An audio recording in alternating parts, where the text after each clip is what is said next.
Coco Chanel a dit, je cite, la mode se démode, mais le style reste. Aujourd'hui, le Mac 12 déroule son tapis rouge aux stylistes les plus stylés du pays. Dans la page d'histoire de OH, elle nous racontera une nouvelle histoire. Quant à Oprah, elle nous mettra les paillettes aux yeux dans l'instant mode. Bonjour à tous et bienvenue au Mac 12, la seule émission qui nous ressemble et rassemble à travers son contenu dans une ambiance hyper, méga, giga folle. Bon, de toutes les façons, quand il n'y a pas de folie, il n'y a pas de Mac 12. C'est exact. Wow. Bien le mardi à vous, les gars. Bon mardi à toi. Mardi 10. Jour de Martis 10. Martis 10. Simplement pour faire simple, quoi. Voilà, donc bon appétit chez vous. Nous sommes très émus et heureux en même temps de vous retrouver. Vous avez vu avec quelle chaleur nous avons commencé cette émission. Allez, restez Mac 12. Il est encore midi, hein. Nous sommes en santé. On souhaite, en tout cas à tous ceux qui n'ont pas la santé, de recouvrir la santé. Bonne arrivée. On est heureux de vous retrouver. On est tous et hyper méga super heureux de vous retrouver. La preuve, ça se retrouve à travers ce optimisme de bon Nalois. Alors, avant donc qu'on démarre cette émission, permettez-moi de faire une doléance. Aidez-moi à demander pardon à Jacken. Il m'a fait un faux coup tout à l'heure. Comme quoi? Jacken, tu ne me publies pas la vidéo.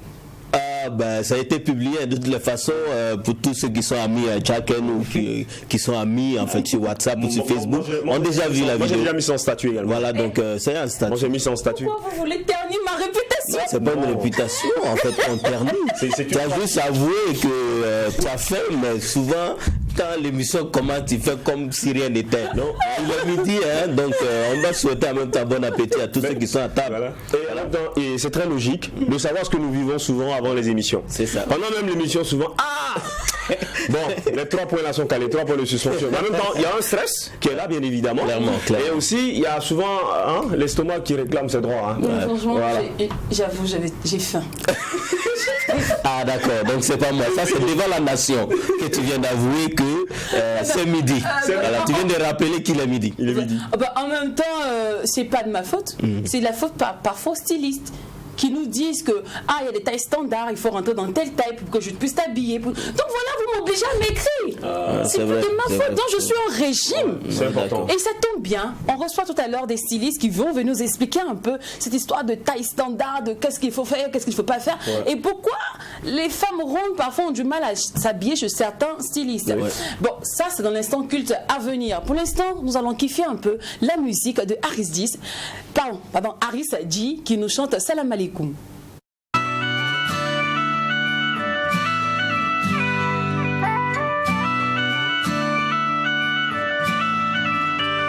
You could try to turn off the sun, I'm still gonna shine away, yeah, and tell everyone we're having some fun today. We can go wherever you wanna and do whatever you like. Let's just have a real good time. Assalamu alaikum, alaikum, yeah. Assalamu alaikum, alaikum, yeah. Assalamu alaikum, alaikum, yeah. Assalamu alaikum, alaikum, yeah.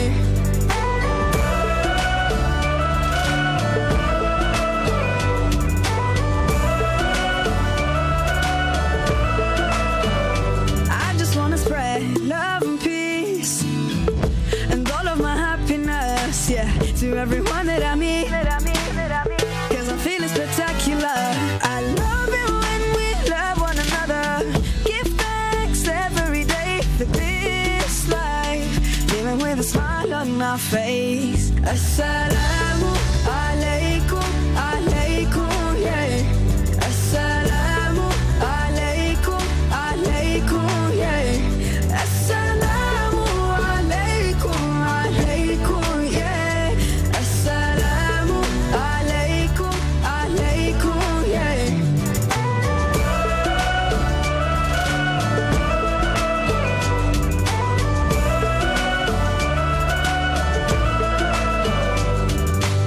Spread peace on the earth, cherish the love that is around us. Spread peace on the earth, treasure the love that is around us.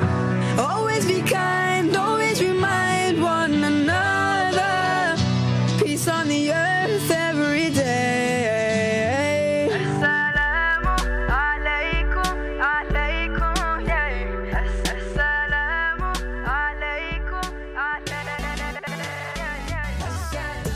Haris dit, le titre c'est Salam Malikum. J'adore.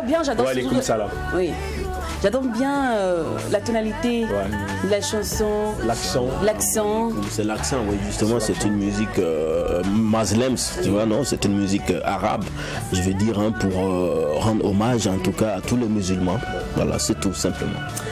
Allez, c'est l'heure maintenant d'écrire l'histoire, de lire l'histoire. Cependant, l'historien, de quelle histoire nous parlons aujourd'hui? Nous allons un peu parler d'une grande... Aujourd'hui. Oui, aujourd'hui. Nous allons parler d'une mère courage, une femme battante. Malgré les réalités, à cette époque-là, elle n'a pas baissé les bras.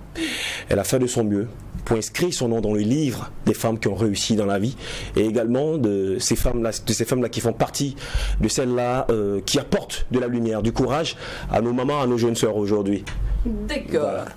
Alors, l'historien nous a dit, oui, de qui nous allons parler aujourd'hui. C'est parti pour la page d'histoire.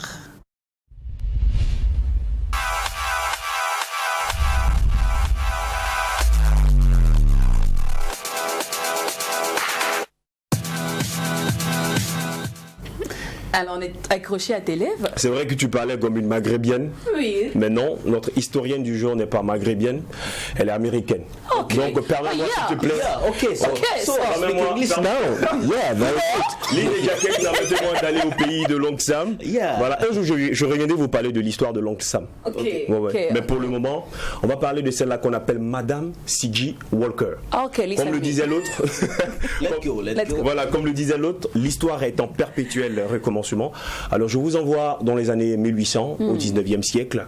Mais vous savez, aujourd'hui, au 21e siècle, quand on doit raconter une histoire de cette époque-là, de ces années-là, les gens veulent entendre cette histoire autrement, avec du piment, du sel et tout. Mais attention, je ne veux pas ajouter d'ingrédients. On va raconter cette histoire comme elle s'est vraiment déroulée. Alors, Madame C.G. Walker. Pourquoi Madame C.G. Walker? Vu que ce n'est pas son nom à l'état civil, elle a juste emprunté le nom de son mari. Il faut dire que c'est une fille d'esclave qui est devenue millionnaire. Voilà, donc elle est vraiment partie de rien. Madame C.G. Walker s'est hissée en haut de l'échelle sociale. Elle a cru en elle. Elle a fait développer son mind. Et puis voilà, elle a créé un produit. Et paf, c'est parti. L'argent est venu. Mais en même temps, il faut dire que cette invention-là n'est pas venue toute seule. Cette invention a été inspirée également d'un combat. Alors, de quoi il s'agit? Déjà, nous sommes en 1867, plus précisément le 23 décembre, c'est sa date de naissance. Elle est née en Louisiane. Alors, sous le nom de Sarah Breedlove, c'était son nom à l'état civil. Ses parents sont deux esclaves qui travaillaient dans les champs de coton. Elle est la première de sa famille à naître libre. Alors, elle perd ses parents très jeunes. Elle est obligée de se rendre au Mississippi pour retrouver sa grande sœur qui était mariée. Alors, vu que son beau n'était pas du tout un homme simple, elle est contrainte à se marier. Elle se marie à un certain Moses McWilliams, un ouvrier. C'est-à-dire c'était pour échapper un peu à la colère et aux griffes de son beau. C'est incroyable. Vous savez, à cette époque, les Afro-Américains n'étaient pas forcément bien vus. Alors, après la mort de ce dernier, puis elle s'est mariée déjà à 14 ans, il faut le dire. À l'âge de 14 ans, oui, elle s'est mariée. Après la mort de ce dernier, elle devient employée chez Annie Malone, qui était une créatrice de cosmétiques. Déjà, on va dire bonjour à toutes nos mamans qui nous suivent dans les différents salons de coiffure, à toutes nos soeurs et tout. Il faut bien écouter cette histoire, ça peut vous inspirer également à créer votre produit. Alors, comme beaucoup d'Afro-Américains à cette époque, Sarah perd ses cheveux. La pauvreté, elle n'a pas l'argent pour entretenir ses cheveux. Déjà, avoir même accès à l'eau potable, c'était déjà compliqué. Mais aussi, avoir l'argent pour payer les shampoings et les produits. Alors, c'est de là maintenant que vient le génie de créer sa propre gamme pour traiter les cheveux. Alors, elle a trouvé aucun soin pour les cheveux afro. Donc, elle décide de créer elle-même à l'âge de 37 ans. Elle est obligée là de quitter son mari. Voilà, elle est obligée là de quitter son mari pour se retrouver dans le Denver. Et c'est là qu'elle crée sa marque de produits cosmétiques. Attention, tout cela n'est pas venu comme ça. Hein. Tout est parti également du nom de que portait le produit. C.G. Walker, pour dire que c'est à celui-là qu'elle s'est mariée. Elle s'est mariée à monsieur C.J. Walker et elle prend le nom de son mari, elle ajoute Madame C.J. Walker Manufacturing Company. Pour dire quoi, le nom est fort. Le nom impacte également dans les différents business. C'est très très important. Mais une chose qu'il faut retenir, c'est sa photo qu'on retrouvait sur les différents produits. Alors, son mari et elle comprennent vite également le sens des affaires.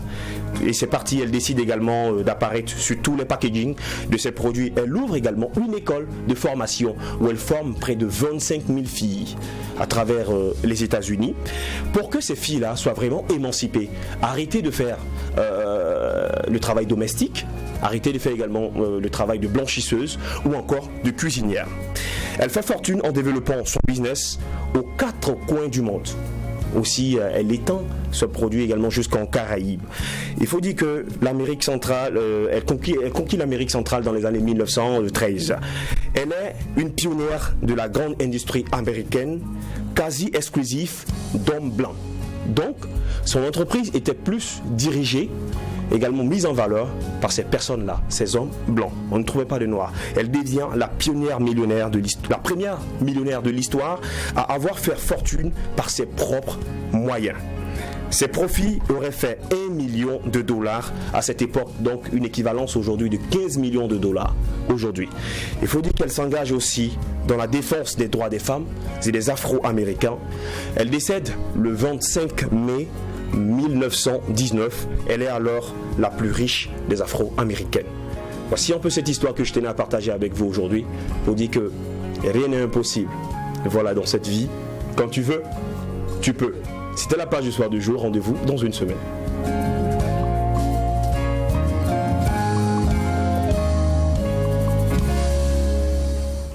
Merci à DOH pour cette très belle histoire, ce très beau parcours il a été. Oui. Comme quoi, moi je retiens que vouloir c'est pouvoir en tout cas. J'aime bien. Pouvoir. Surtout quand tu veux t'imposer, tu veux impacter des générations, il faut avoir beaucoup de charisme, beaucoup d'abnégation et de patience. En même temps, quand la patience dort sur le chemin aussi, il y a problème. Aller chercher la patience. Aujourd'hui, il faut réveiller parfois la patience. Quand on écoute cette histoire, il faut aller sur la base du fait que on peut naître de parents pauvres. Oui. Voilà, et changer la donne de sa famille. C'est important. C'est pas pour dire que papa est pauvre, maman est pauvre et je ne vais pas réussir. Il faut croire en vous. Aujourd'hui, moi, je vois beaucoup de personnes qui disent que mes parents là même vraiment, ça va pas. Comme si, non, croyez en vous. Ne mettez pas tout sur la famille. Ils ont fait le rôle, la mission et la tâche de vous mettre au monde. Certes, il y a des droits qui leur reviennent. Ça, nous sommes tous d'accord. Mais à un moment de la vie, il faut dire que je suis un homme et je peux. Exactement. Voilà. Surtout avec cette femme dans un environnement qui n'était pas propice aux Noirs, donc elle a foncé, elle est arrivée à s'imprimer, donc en tant qu'une femme noire à imprimer sa marque, voilà, de beauté et tout, donc c'est incroyable et c'est appréciable, quoi. On ne peut qu'encourager cela parce que tu l'as dit tout à l'heure, le monde en fait, dès qu'on est, c'est pas facile, c'est-à-dire que dès qu'on est né là, il faut foncer, voilà, il faut foncer et malgré les embûches, il faut croire en soi et croire en ses rêves et travailler pour réaliser ses rêves. Le paradis appartient aux audacieux. C'est comme ça, aux têtus, aux fonceurs. Et puis je sais de quoi je parle. Alors, moi par contre, j'aime bien une phrase, c'est-à-dire que mourir pauvre, naître pauvre et mourir riche. Tu es né pauvre, ce n'est pas de ta faute, mais tu meurs pauvre. Ça, c'est de ta faute. C'est de ta faute. C'est un péché même. C'est une façon de dire que tu n'as pas vraiment cru en toi. Exactement. En fait. C'est tout. Faut croire en vous. Tes parents, eux, ok. Mais toi, ils ont accompli leur mission qui était de te mettre au monde. Maintenant, il faut aller foncer. Il y en a qui ont jeté. Les parents même ont dit, toi-même on t'a accepté. On t'a pris. Et puis quand tu travailles aussi, il faut redoubler d'efforts. Il ne faut jamais rien prendre pour acquis. Bonjour, déjà ce poste-là, ça va. Oui, c'est bon. Il n'y a pas d'innovation. Donc tu ça fais va rien. Clairement. Voilà, tu ne fais rien pour avoir des débouchés. Tu es limité. Toute ta vie, tu es au même poste de secrétaire. Ça fait 10 ans, 20 ans, 15 ans. Il faut faire d'autres choses. Il faut investir, il faut entreprendre. Oui, faut chercher dans à le domaine même en fait de secrétaire, tu peux quitter des secrétaires secrétaire pour devenir assistante de direction. Même pourquoi pas fondatrice. Exactement. Fondatrice, directrice des ressources humaines, tout ça sont les débouchés du même domaine. Il faut foncer, il faut redoubler d'efforts. Et c'est ce que d'ailleurs même Peka Zoub Pego nous dit dans la chanson Raga. Nico Famurontal Tibo, Tiburona Uniri. We don't look at Raza. Araganandame, Raganandame, Raganandame, Yetitali Tibo, Tiragana Wame, Araganandame, Tiragandame, Yetitali Tibo, Tiragana Wame. Emmanuel, l'américain, la famille Komaf, Munda Lukrava. Amir Singa Kiga, Ebomaf Singa Bilfu, Mathieu Singa Nisande, the leader water pasgo, the leader water fire, Yeti Talitebo, Raganandame, the leader water pasgo, the leader water fire, Yeti Talitebo, Raganandame. Cyprien Ben Pabra, président Sawadro Mahamadi, dit Kadhafi, respect à vous. Société au Fadila. Araganandame, Araganandame, Yeti Raganandame, Yeti Talitibo, Raganawame, Araganandame, Araganandame, Yeti Raganandame, Yeti Talitibo, Raganawame. Monsieur Assou, à la Caloria, l'homme de savane, Bertrand, mon conseiller.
Soka ekomangese nimenga namsame soka abdul service nimenga namsame aliri panyigdi lule balande bezen taraye soklo aliri panyigdi lule balande bezen pamye ina le tout mon namse merci beaucoup ina le bon namse ina le tout mon namse Zoupego jamais.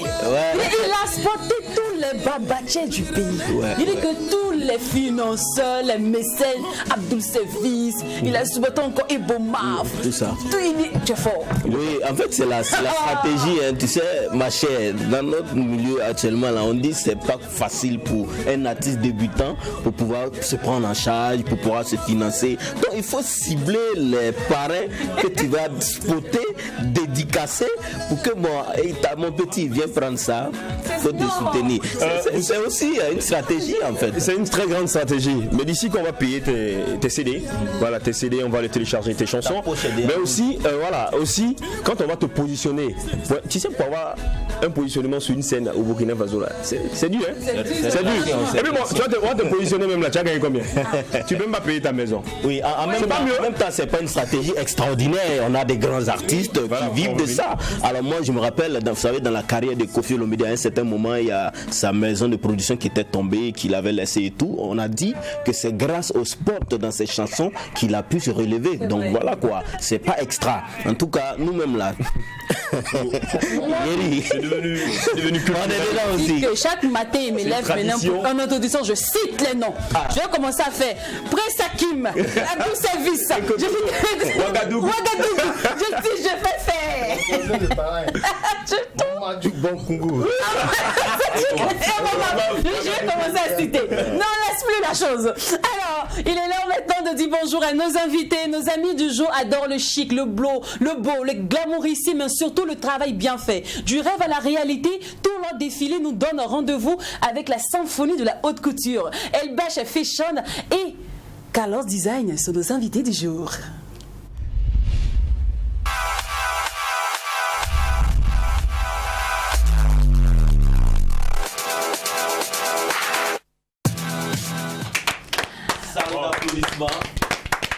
Vous allez bien, les gars? Ouais, j'adore vos tenues.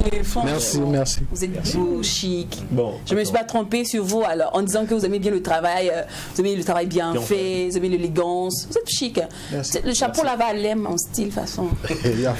En se voit en off. Pas de souci. Là, que tout le monde sache que c'est toi, il a pris mon chapeau. Ouais. On a vu l'histoire de Desaltino et Kakora. Je t'ai dit. C'est le même chapeau. Sinon, bienvenue sur le plateau du Mac 12. Merci. Elbach, je te sens timide. Pourtant, d'ailleurs, là, tu faisais le show. Non, ben voilà. Nous, on est plus dans le show quand on a derrière les machines. Alors, les gars, sinon, vous qui avez tout le temps tourné, qui tournez beaucoup, qui avez fait de grandes scènes, de grands pays, est-ce que la mode burkinabé a quelque chose à envier aux autres? Bon, je reprends ça. Aujourd'hui, quoi qu'on ne parle, la mode burkinabé est en train de prendre de l'ampleur dans le plan international, parce que aujourd'hui, le faso d'Anfani ne peut pas passer inaperçu, parce que au-delà de nos frontières, on a valorisé le faso d'Anfani et aujourd'hui, ça parle d'elle-même. Donc, je me dis que la mode burkinabé aujourd'hui, elle a un grand pas. Voilà. D'accord. Alors, moi, je vais satisfaire ma curiosité. Depuis petite, je me pose cette même question, franchement. Et aujourd'hui, même si j'ai des stylistes de renommée sur mon plateau dont je vais profiter. Lorsque vous partez défiler, présenter vos modèles, participer au défilé de confrères et autres, normalement, qui prend tout en charge? Les modèles, les mannequins, tout ça. Les investissements. Oui, ça vient d'où? C'est vous. Voilà, c'est vous qui prenez tout en charge et vous partez gratuitement, montrer vos défilés, participer, rendre l'événement d'un collègue grandissime.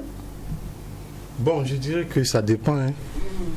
Parce que, bon, moi j'ai déjà participé à certains défilés où on te subventionne pour les tenues. D'accord. Puis tu viens défiler. Et puis il y a d'autres défilés aussi. Il n'y a pas trop de sponsors. Tu sais, toi, mais tu prends tout en charge, sauf les mannequins. Donc les mannequins, c'est-à-dire les mannequins qui prennent en charge, On les paye. C'est le promoteur qui les prend en charge. Ah, d'accord. Bon, revenons même sur les tenues. Donc on dit qu'une bonne tenue, c'est la finition. Qu'est-ce que cela veut dire? Bon, quand on dit bonne finition, c'est-à-dire quand tu es un styliste, quand tu vois quelqu'un qui a porté une tenue, déjà tu vois des petits défauts sur la tenue. Ok, à partir des coutures Non, oui, à partir des coutures, la coupe et tout et tout. Quand tu vois quelqu'un qui a porté une tenue, déjà si la coupe est mal faite, tu sais déjà. Wow. Et puis il y a des gens, même les sapeurs, les connaisseurs, ils exigent la finition, comment tu as piqué, l'intérieur, comment ça a été fini, tout et tout. Ouais, au niveau du bras, c'est plié. Donc c'était pas une bonne finition. C'est pas une bonne finition. On espère qu'on est stylé sur ce plateau aujourd'hui. On espère que bon.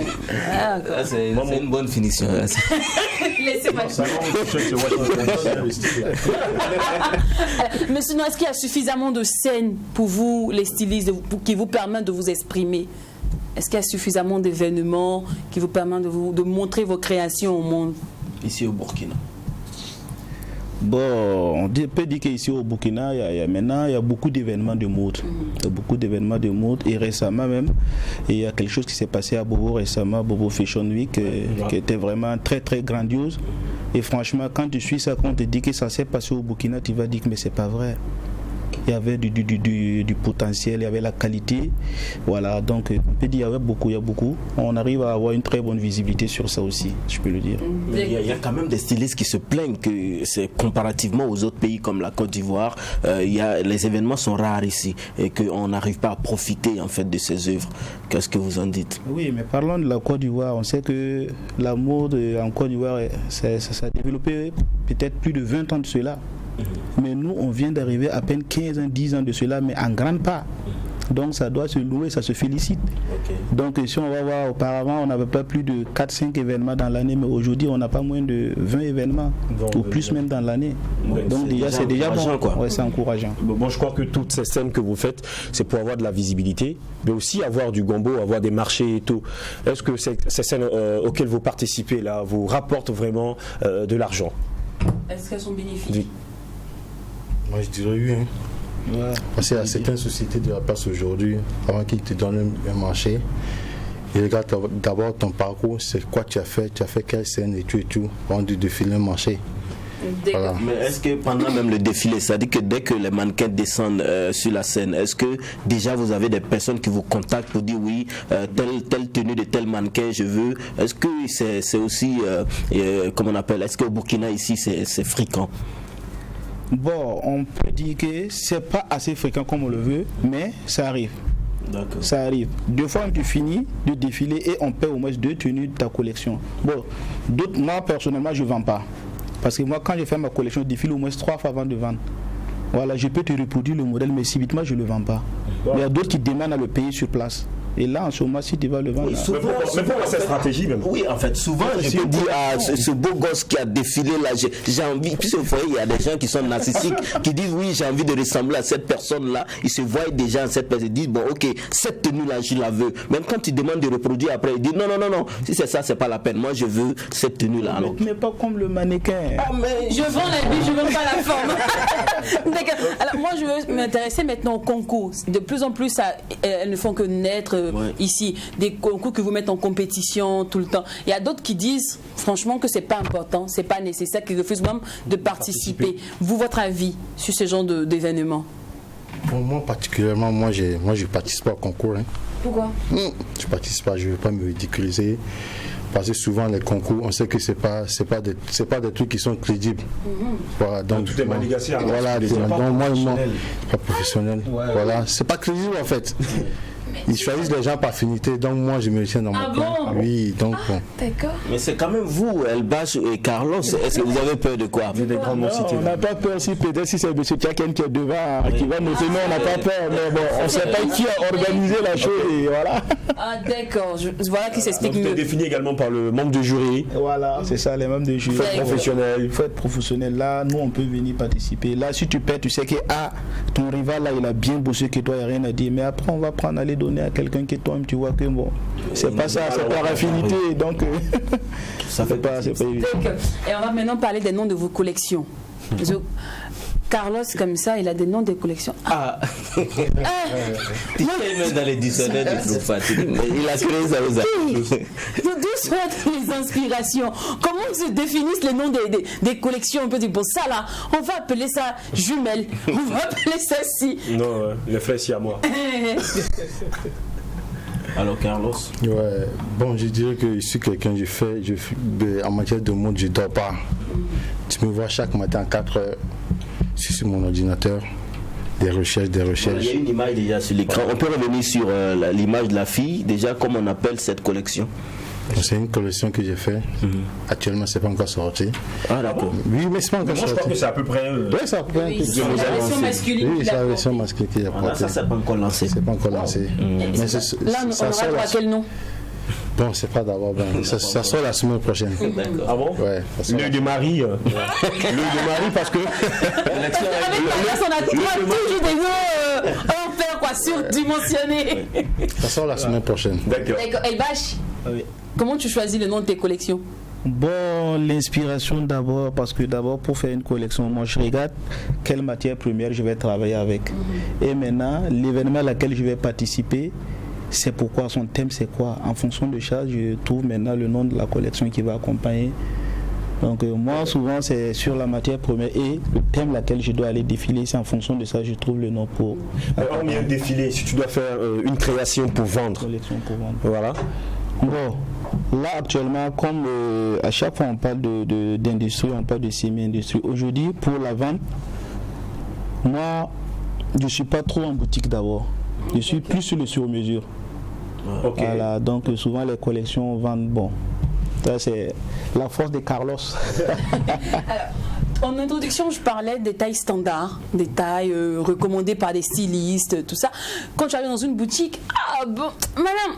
Bon, moi, j'ai pas votre taille. Moi, il n'y a pas votre taille chez moi. Il y a ci, il y a ça. Est-ce que chez vous, ça existe? Est-ce qu'il y a des tailles standards? Ça arrive que vous ne puissiez pas habiller une personne.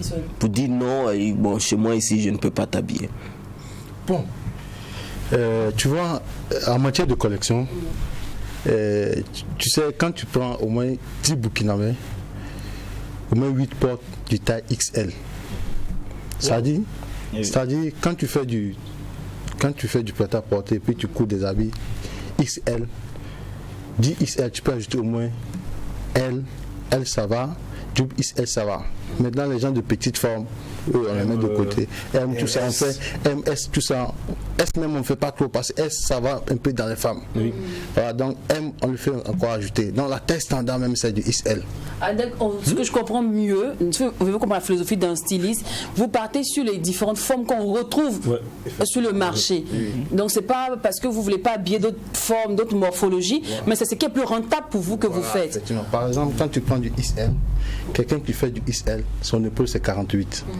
XL, ça part du 110 jusqu'à 116. Tu vois? Donc entre 110 et puis 116, il y a beaucoup de monde qui ont cette forme. Mais d'aucuns disent également que ces tailles-là diffèrent en fonction des pays. Par exemple, quand on prend les tailles françaises, les tailles américaines, mais je pense que c'est pas pareil. Hein? Ouais, c'est pas pareil. Mais chez nous ici, ce qui est plus fréquent, c'est nous on utilise plutôt la taille anglaise. On dit qu'en Afrique du Sud, les femmes sont beaucoup plus en forme, donc là-bas, ça doit être les double XL, j'imagine. D'accord. Alors, pourquoi le Coco Danda qui est votre dénominateur commun? Voilà, parce que je sais que Elbach fait du Faso Dafani, fait aussi du Bazin. Carlos, toi on te connaît pour le Coco Danda, tout le monde te connaît pour ça. C'est vrai que tu essaies de varier un peu avec certaines matières, mais Carlos Design rime avec le Coco Danda. Oui. Pourquoi ce choix-là? Vous me donnerez la réponse juste après la pub.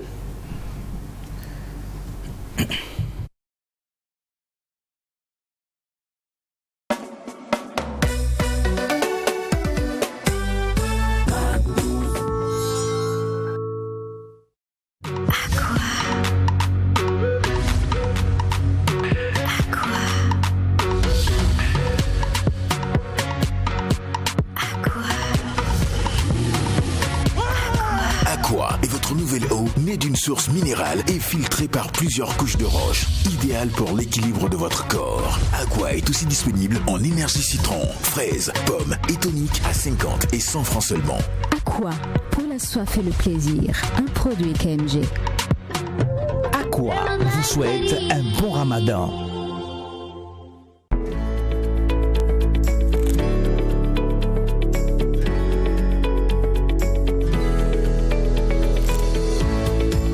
Leur pain est de bonne qualité et les enfants adorent. Wakatfa mamnudam kafe waka. Balabura ya bedere annome arasin lepit pora. Ne koni sigata la akachani santaye ne di brun le sugadi. Ayo yimbe sodno be gambe en dippe boulangerie wonne ko on wodi sanne. Plus qu'un métier, nous en avons fait une passion. Oui, la passion de vous servir du bon pain au Faso depuis plus de 25 ans.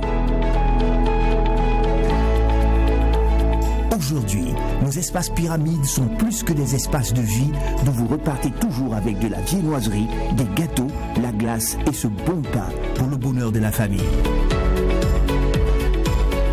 Wen Conta, le bon pain au vrai poids et au bon prix.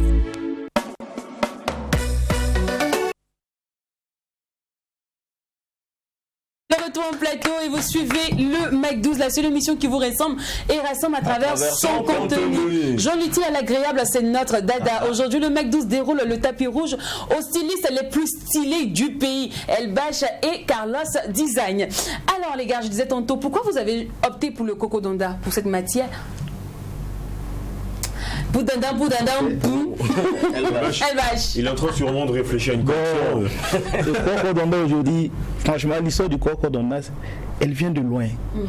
Donc, raison pour laquelle aujourd'hui, je me dis que au moins 80% des stylistes aujourd'hui travaillent pour donner vie, pour donner l'image à ce beau pain, voilà, qui est un peu historique au Burkina. Donc, et puis, elle n'est pas aussi coûteuse. Voilà, donc c'est à la portée de tout le Burkinabé. Voilà, donc je me dis raison pour laquelle. Est-ce que vous confirmez que c'est Bazemse qui a donné notre valeur à ce tissu-là? Ouais, mais ça, franchement, ça se discute pas. Ça se discute pas. Le coordonné existe il y a longtemps, mais c'est Bazemse qui a donné encore plus vie, plus l'envie de porter le coordonné. Aujourd'hui, on voit même le président de la République qui porte coordonné. Ouais, donc bravo à Bazemse. Yeah. Okay. Alors, Carlos, est-ce que parfois c'est pas. Moi, aujourd'hui, Carlos Design, c'est plus qu'une personne, c'est plus qu'un style, c'est une marque, c'est un label. Est-ce que dans ce monde-là, cet univers, venir insérer son label, est-ce que c'est pas prendre un très gros risque? Tu veux rester un petit gars du quartier, j'ai une petite boutique chez Carlos Design. Chez Designer. Chez Designer. Tu appelles tes amis, tu habilles. Mais quand ça devient Carlos Design. Avec une marque, avec un logo, une effigie, tout ça. Je dirais qu'au début, c'était pas facile. Tu comprends un peu. Parce que c'était mon rêve depuis que j'étais enfant. Mon idole, c'était Karl Lagerfeld, père son nom. Wow. Voilà, donc d'où vient le nom même Carlos, tu vois, j'ai Karl Lagerfeld, j'ai coupé Carlos et tout, tu vois. Donc on dit toujours, si tu veux, tu peux. Donc, il faut. Voilà. Tu es arrivé par exemple au Burkina, j'imagine, tu as appris sur le tas ou bien tu es passé par une maison de formation, c'est comment ou bien... J'ai fait une école de couture à Lomé. Okay. Après un stage, coup de stage à Abidjan, je suis venu à Bobo Dioulasso. Donc je voyais qu'à Bobo, ce que je voulais, je ne pouvais pas tout réaliser ça là-bas. Paf, je suis venu à Ouaga. À Ouaga, j'ai travaillé dans une maison de trucs, dans une maison de couture. Que j'ai fait au moins une année, puis j'ai quitté pour aller ouvrir ton propre atelier. Voilà. D'accord. Alors l'Europe s'attribue aujourd'hui les marques africaines, on va dire le style africain, on voit des grands stylistes, des grandes maisons de mode utiliser le wax et aujourd'hui, voilà, le Faso Dafani, tout ça. Est-ce que ça n'empiète pas un peu votre marché? Bon, moi, pour parler de ça, je vais d'abord dire, c'est à nos autorités de défendre ça. Parce que c'est déplorable de voir qu'on part faire des pains en Chine en sous forme de Faso Dafani et on laisse rentrer ça au Faso, c'est pas bien. C'est à l'État de combattre ça. Voilà. Et encore, on peut dire que le monde même est en train de se pencher vers l'Afrique. Donc c'est un honneur pour nous-mêmes de voir que des grandes marques comme les Gucci et Balenciaga qui vont confectionner des trucs en pain wax. Voilà, c'est un honneur pour nous parce qu'on sait que le monde, quel qu'en soit alpha, l'Afrique a quelque chose à dire. Oui, c'est vrai que c'est honneur, mais quand on sait que les Africains, c'est ce qui vient d'ailleurs, qui les intéresse beaucoup, est-ce que vous, c'est pas à votre désavantage? Moi, j'ai toujours dit ça. Moi, je défends quelque chose. Il faut que nous-mêmes, on accepte porter ce que nous aimons beaucoup. Parce que nous, aujourd'hui, c'est quoi? C'est du semi-and-board. Comme je l'ai dit, nous, on a appris la couture en autodidacte. Voilà, on a notre manière de travailler. Je prends l'exemple tout de suite là où je parle avec des amis qui sont dans les mines. Je dis mais pourquoi ne pas donner les marchés des mines à nous les couturiers ici, genre marché des Sakan comme ça. On me dit que non, les Français qui sont là-bas, ils réclament qu'on travaille exactement comme ce que les Français qui sont dans les mines européennes là. Je dis mais non, est-ce que c'est l'habit qui va travailler?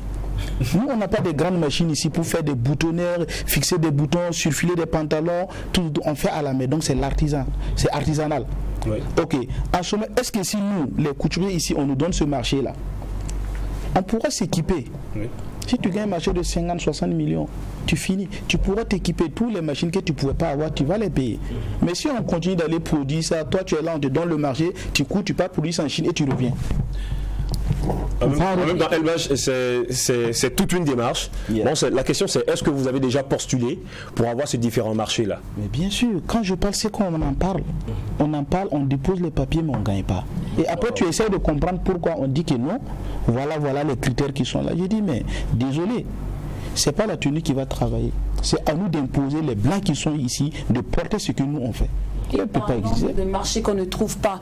Il y a peu de temps, on recevait sur ce plateau Alfadi qui disait que le gouvernement, on va dire les dévanciers, les présidents et j'en passe, ne s'intéressent pas vraiment à tout ce qui est mode. Pourtant, vous participez à l'économie, vous participez aussi au tourisme, à l'essor du pays. Chômage et tout, quoi. Voilà. Est-ce que c'est vrai? Bon, Alfadi a parlé au nom des pays maghrébiens. Octroyer un prêt à un styliste. Voilà. Est-ce que ça se passe exactement pareil? Les banques s'intéressent à projet. Sur le territoire burkinabé. Moi, je dirais que les banques s'intéressent à ton projet. Et c'est un peu trop. C'est-à-dire, c'est à toi-même d'aller vers les banques. Tu leur proposes ton projet. Tu dis, voici, j'ai tel projet. Bon, ils ont des conditions. Si tu arrives à remplir ces genre de conditions, tu reçois un prêt facilement. Elbach, est-ce qu'ils partent et quand vous partez vers eux, est-ce que c'est facile d'avoir le prêt? Parce que quand tu dis c'est pour faire un défilé, non, on va faire une collection, tout, j'ai besoin de prêt. Non, mais en réalité, quand on parle de défilé et tout, en réalité, on n'a pas besoin de prêt pour le faire. Voilà. Moi, j'ai un projet que j'ai poursuivi la banque, ça ne s'est pas réalisé tout, mais je me dis que non. Peut-être c'est des garanties qui en manquent. Parce que moi, j'ai une grande superficie de 675 mètres carrés que je veux faire, voilà, un centre de formation. Mais depuis, j'ai monté le projet, mais bon, la banque résiste. Pourquoi? Bon, je sais pas. Oui, en fait, c'est la question qu'on se pose ici. Pourquoi pour un projet de couture, de stylisme, on puisse demander une parcelle ou tout autre bien? Je me dis, si c'est ton domaine, est-ce que c'est obligé que tu aies des parcelles pour qu'on puisse accepter ton projet? Voilà pourquoi on vous a demandé, est-ce que les banques s'intéressent à la couture même, en fait, au stylisme au Burkina ici? Tu sais, c'est ceux qui font des prêts à la banque qui ont gâté le nom. D'accord. Voilà, parce que est-ce que tu te rends compte qu'il y a des gens qui ont fait des prêts, après la banque poursuit ces gens de personnes qui n'arrivent pas à payer. Donc du coup tu viens pour faire, c'est ce qu'il te disait, tout de suite là, la banque a ses conditions. Si tu arrives à remplir, facilement, il te donne le prêt. Il te donne le prêt. Oui. Ces personnes, le retrouvent dans plusieurs domaines, mais ça n'empêche pas également à la banque, puisque la banque est là pour ça. D'accord.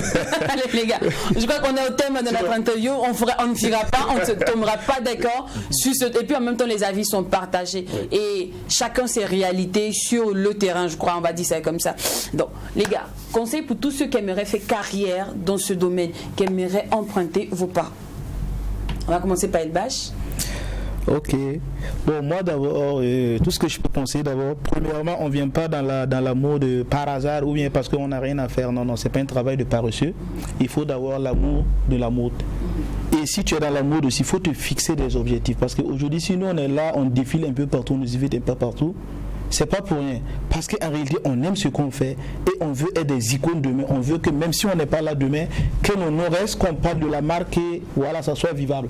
D'accord. Donc, il faut venir par amour, ce que je dis. Ok. Calence? Oui, effectivement, ce qu'il a dit, je suis d'accord avec lui.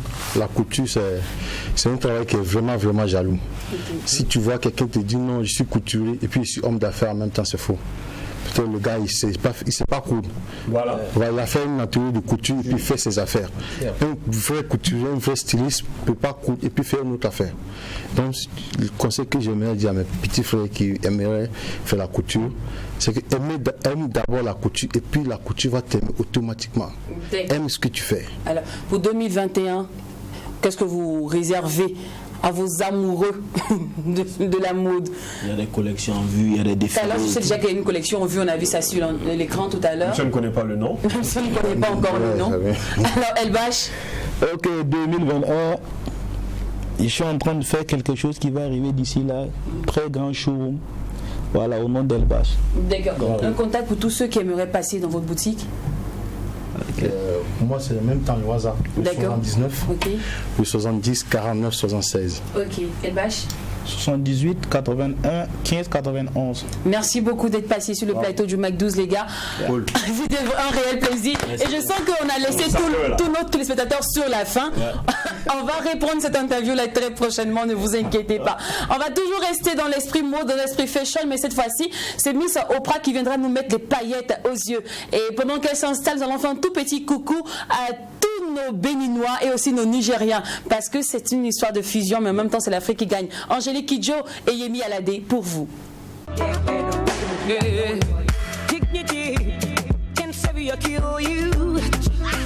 Dignity, I wanna hold on to you. Dignity, can hurt you or heal you. Dignity, I wanna hold on to you. Where you there, yesterday, when the gunman shoot men down. No retreat, no surrender, if them push you, no fall down. Many come, many go, we know the sleep, we there for all. Come in peace, not in pieces, oh yeah, yeah, yeah, yeah. Respect is reciprocal, is reciprocal. Respect is reciprocal, my yoga. Oh, respect is reciprocal, is reciprocal. Respect is reciprocal. Sorrow, so good. Where they these guys, I don't tire, oh. As I they look your eyes, they look your eyes. Giant of Africa, when we life be better. You promise me tomorrow, But nobody sees tomorrow. I don't tire for the lamba. I don't tire to the light. I don't tire for the lamba. I don't tire to the light. My yoga, respect is reciprocal. Is reciprocal. Respect is reciprocal. My yoga, respect is reciprocal. Is reciprocal. Respect is reciprocal. Where you there, yesterday, when the gunman shoot men down. No retreat, no surrender. If them push you, no fall down. Many come, many go. Respectez le travail de tout un chacun car il n'y a pas de saut métier. En même temps, restez humble, mais n'oubliez pas votre dignité. On peut tout vous arracher sauf votre dignité. Allez, Yemi Alade et aussi Angélique Kidjo au plaisir de tous les amoureux de la bonne musique. Amour et amoureux de la mode, on continue pour vous dans cette même lancée avec Miss Oprah que nous retrouvons maintenant dans l'Instant Mode.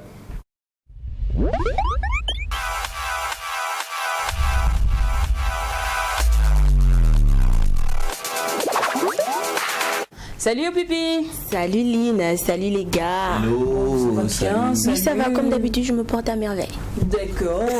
Général Casapreco. Alors, quel est le thème du jour? Aujourd'hui, on va parler du passé. D'accord. Voilà, le passé nous rattrape. Super. Ah, le quoi? Le passé nous rattrape. D'accord. Ça n'a pas d'histoire. Ah ouais, c'est un feeling aussi. C'est un feeling, vous allez découvrir ça tout à l'heure. Le passé nous rattrape, ma belle. Alors, me fiche love, nous connaissons tous cette citation d'Antoine Lavoisier qui dit que rien ne se perd, rien ne se crée, tout se transforme. Pour ainsi spécifier que les choses, les matières que nous voyons existaient. Illustration parfaite aussi qui s'applique dans l'univers de la mode parce que nous le constatons, nous le remarquons. La mode tourne et les styles d'antan refont surface. De le thème du jour, le passé nous rattrape. Alors tout au long de cette rubrique, nous allons vous faire part des looks tendances très incontournables. Années passées, années 80, années 20, années 10 même, qui sont vraiment, qui s'imposent véritablement en année 2021. Lynn, tu veux me montrer qu'en fait tu as fait un tour vers le passé. Salopette, non? Oui. Ça, c'est le passé aussi qui s'est transformé. Nous sommes dans la France antique. Rien ne se passe, se transforme. Ça, à l'époque de l'année 1915. C'est le 17e siècle. Hein. Quand tu lis ta chronique, tu vas sortir. Là, le papillon, là. Tu sais que ce papillon-là n'existe plus. C'est le passé même qui nous arrête. En même temps, le look vintage revient à la mode. Qu'est-ce que vous voulez dire en fait? Voilà. Ça veut la chronique de Oprah. Ma chronique. Donc, Lynn illustre parfaitement ma chronique. Alors, nous allons commencer avec les habits à épaulettes. Nous connaissons tous les habits à épaulettes. Ça rehausse un peu les épaules et tout. C'est un peu plus volumineux de ce côté-là. Alors, c'est parti du fait que les stylistes ont voulu copier le style militaire.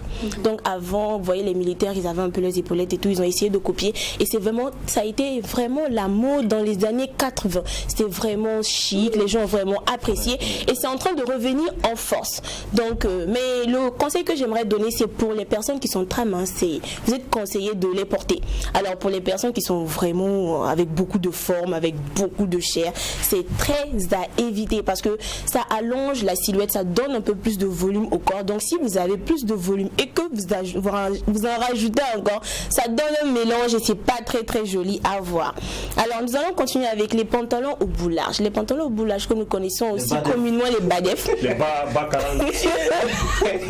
Alors c'est style rétro, style vintage, voilà, qui s'impose véritablement. Ça s'applique avec tout, avec presque toutes les morphologies, parce que ça donne un peu plus bon, on va dire, ça allonge la silhouette, ça va avec tout, que ce soit avec les vestes, les bretelles, les chemises, les hauts. C'est véritablement chic, c'est tendance, ça donne un genre année vintage, année rétro 80, 2021, et ça donne un plus à votre look.